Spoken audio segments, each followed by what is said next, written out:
శ్రీగురుభ్యో నమ. హరి ఓం. ఈ 9వ తారీఖు జూన్ నుంచి జూలై 3వ తారీఖు వరకు కూడా గురుడు శుక్రగ్రహాలు కలయిక వల్ల మేషం నుంచి మొదలుకొని మీనరాశి వరకు కూడా జరిగేటువంటి ఫలితాలు ఈ విధంగా ఉండబోతున్నాయి. ఈ గురుల్లో శుక్రుడు ప్రవేశిస్తూ ఉండడం వల్ల జరిగేటువంటి విపత్తులు కానీ మంచి అవకాశాలు ఏమన్నా మన లైఫ్లో ఈ నెలలో ఏమైనా మార్పులు సంభవించవచ్చా, ఆర్థిక ఇబ్బందుల నుంచి మనం ఏ విధంగా బయటపడడానికి ఏమైనా మార్గాలు ఉన్నాయా, అనారోగ్య సమస్యల నుంచి బయటపడడానికి అవకాశం కలుగుతుందా అనేటువంటి విషయాన్ని మనం మేషం మొదలుపెట్టుకుని మీనరాశి వరకు కూడా మనం విశదీకరించి చెప్పుకుందాం. తదుపరి వృశ్చిక రాశి వారికి 9వ తారీఖు జూన్ నుంచి జూలై 3వ తారీఖు వరకు కూడా గురులో శుక్రుడు ప్రవేశిస్తూ ఉండడం వల్ల అనూహ్యమైనటువంటి మార్పులు జరుగుతాయి. ఎప్పుడూ కూడా మిమ్మల్ని గౌరవం చేయనటువంటి వారు మీ వల్లే ఈ సమస్య పరిష్కారం అవుతుంది, అయిపోయాయి, మళ్ళీ మనందరం కలుద్దాం అనేటువంటి ఒక భావనకు రావడం, మీకంటూ ఒక ప్రత్యేకమైన పీఠం వేయడం జరుగుతుంది. అప్పుల బాధ తగ్గేటువంటి అవకాశం ఎక్కడా కనిపించడం లేదు. అయినా సరే మీకంటూ ఒక ప్రత్యేకమైనటువంటి స్థానాన్ని అయితే ఇవ్వడం జరుగుతుంది. పైగా ఈ వృశ్చిక రాశి వారికి మీ యొక్క స్థానాన్ని మార్చిన, నేను ఇప్పటి నుంచి ఇక్కడే ఉంటున్నాను, వేరే స్థానానికి వెళ్తే మనలో ఏమైనా మార్పులు జరగచ్చేమో అని అనుకోవడం కేవలము మీ భ్రమే. మీరు ఎక్కడికి వెళ్ళినా ఈ నెలలో మీకు ఇచ్చే గౌరవం ఇస్తారు, కానీ ఆర్థికంగా నిలబడేటువంటి అవకాశం అక్కడ కనిపించట్లేదు. కాబట్టి ఆర్థిక వ్యవస్థకి రానున్న ఆగస్టు తర్వాత స్థిరత్వం ఏర్పడుతుంది. అప్పటి వరకు కూడా ఇదే విధమైనటువంటి ధోరణి మీరు ఏర్పరిచే అవకాశం లభిస్తుంది. పైగా ఈ వృశ్చిక రాశి వారు 9వ తారీఖు జూన్ నుంచి 18వ తారీఖు వరకు కూడా సమాజంలో మిమ్మల్ని కొంచెం ఇబ్బందిదాయకంగా చూస్తూ ఉంటారు. 18 తర్వాత నుంచి సర్లే ఇతను ఉంచుకోవడం వల్ల లాభం లేదు, నష్టం లేదు కదా, మన టీంలో ఇతను కూడా ఉంచుకుందాం అనేటువంటి వాతావరణం ఏర్పడుతుంది. అది ఒక అవకాశంగా భావించుకుని మీలో ఉన్నటువంటి ప్రతిభను మొత్తాన్ని కష్టే ఫలిని నమ్మండి. ఖచ్చితంగా మీరు అనుకున్నటువంటి ఫలితాలు నెరవేరేటువంటి అవకాశం 3వ తారీఖు తర్వాత ఏర్పడుతుంది. మానసికమైన ఆందోళన, ఏదో తెలియనటువంటి భయం, ఇవి రెండూ కూడా జూన్ 18వ తారీఖు నుంచి 23 మధ్య జరుగుతుంది. దీనివల్ల మీరు కొన్ని ఇబ్బందులకు గురయ్యేటువంటి అవకాశం ఎక్కువగా గోచరిస్తూ ఉంటుంది. అంతేకాకుండా వృశ్చిక రాశి వారు నమ్మి మోసపోయేటువంటి అవకాశం, పాత బంధాలే మిమ్మల్ని నట్టేటిన ముంచేటువంటి అవకాశం ఎక్కువగా గోచరిస్తోంది. కాబట్టి వృశ్చిక రాశి వారు ప్రతిరోజు కూడా కాలభైరవాష్టకం వినడం, నల్లటి బొట్టును మాత్రమే ధరించడం చాలా ఉత్తమమైనటువంటి విషయం.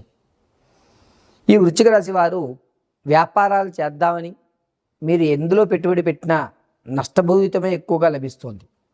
కాబట్టి వ్యాపారం అనేటువంటి విషయాన్ని ఈ నెలలో కొంచెం దూరంగా ఉంచడం చాలా మంచిది. అంతేకాకుండా ఆరోగ్య విషయంలో కూడా కొంచెం జాగ్రత్త వహించాలి. మోకాలకు సంబంధించి కానీ తొడకండరాలకు సంబంధించి కానీ ఇబ్బందులు కలిగేటువంటి అవకాశం ఎక్కువగా గోచరిస్తుంది. ఈ వృశ్చిక రాశి వారు ఈ నెలంతా కూడా అష్టమిలో కూష్మాండ దీపాన్ని వెలిగించడానికి ప్రాధాన్యత ఇవ్వండి.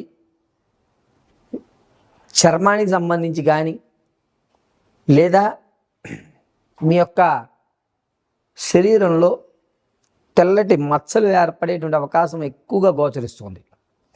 కాబట్టి ఈ వృశ్చిక రాశి వారు ఆరోగ్యం విషయంలో అత్యంత జాగ్రత్తగా ఉండాలి. వృశ్చిక రాశి వారి వ్యక్తిగతమైన జాతకాన్ని తెలుసుకోవడానికి కింద స్క్రోల్ అవుతున్న నెంబర్ని సంప్రదించండి. ఒకవేళ date of birth, time, place of birth ఏది తెలియకపోతే మీ ఫోటో ఆధారంగా మేము అడిగేటువంటి ప్రశ్నలను బట్టి మీరు చెప్పే సమాధానాన్ని గణాంక పరిణామాల ప్రకారంగా పూర్తి జాతకాన్ని విశదీకరించి చెప్పడం జరుగుతుంది. అంతేకాకుండా ఈ వృశ్చిక రాశి వారికి శని చంద్రుడితో ఉండడం, దీనివల్ల కొన్ని నిర్ణయాలు కఠినంగా తీసుకుంటారు.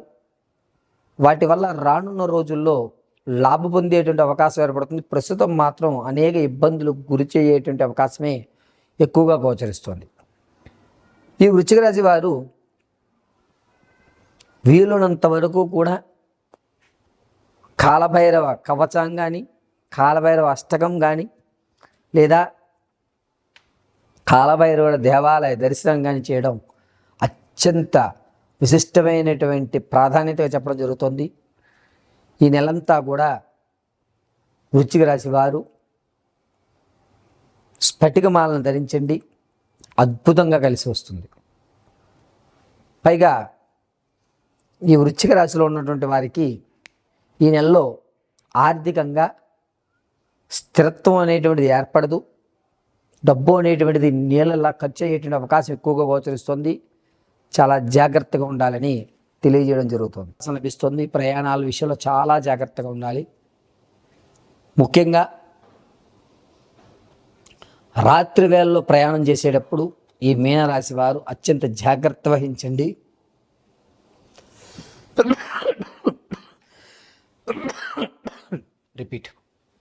అత్యంత జాగ్రత్త వహించండి.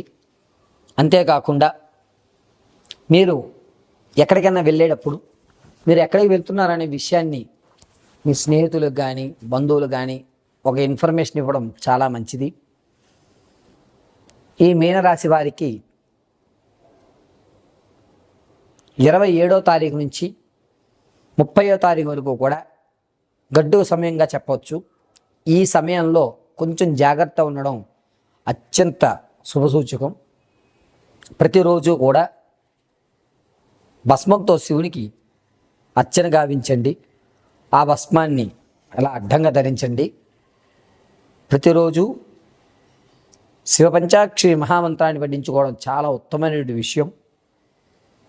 మీనరాశి వారు వ్యక్తిగతమైన జాతకాన్ని తెలుసుకోవడానికి కింద స్క్రోల్ అవుతున్న నెంబర్ని సంప్రదించండి.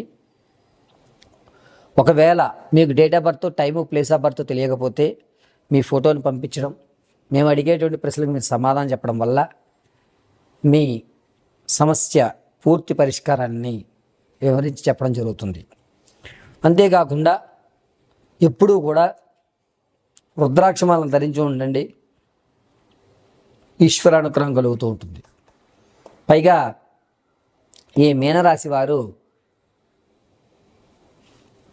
9వ తారీఖు నుంచి 3వ తారీఖు వరకు కూడా విందు వినోదాలు ఎక్కువగా పాల్గొంటూ ఉంటారు. కాబట్టి ఆ సమయంలో ఎవరు మన శత్రువులు, ఎవరు మన మిత్రులు, మనం మాట్లాడేటువంటి విధానం వల్ల ఎవరు మనసు నొచ్చుకుంటుంది అనేది ఒక్క క్షణం ఆలోచించి మాట్లాడుకోండి. మీ మాట వల్ల ఇతరుల యొక్క మనోభావాలు దెబ్బతినేటువంటి అవకాశం ఎక్కువగా గోచరిస్తుంది. కాబట్టి ఈ విషయంలో కొంచెం జాగ్రత్తగా ఉండడం చెప్పదగ్గ సూచన. ప్రతిరోజు కూడా భస్మధారణ చేయండి, కలిసి వచ్చేటువంటి అవకాశం లభిస్తుంది. పైగా ఈ మీనరాశి వారు 9వ తారీఖు నుంచి 3వ తారీఖు మధ్యలో వీలున్నంత వరకు కూడా శివాలయంలో ఎక్కువ సమయం కేటాయించే అవకాశాన్ని ఏర్పరచుకోండి. సర్వం పరమేశ్వర అర్పితమస్తు.